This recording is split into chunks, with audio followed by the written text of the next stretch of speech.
How to edit videos on iMovie. After you open iMovie, just click on movie at the bottom and then choose the clip which you want to edit and click on create movie.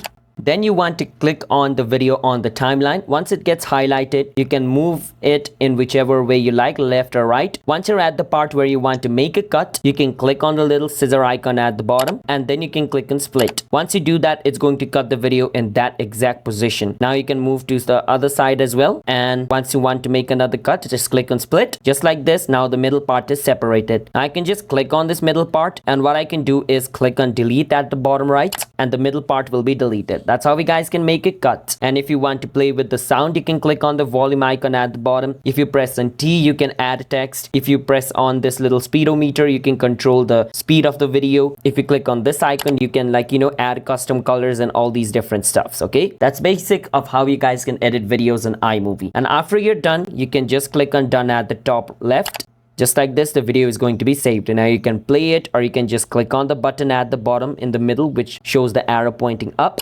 And you can click on export project, and this video will be exported into your gallery where you can do whatever you want from there. That's how you guys can do it. Subscribe to our channel for more videos like this.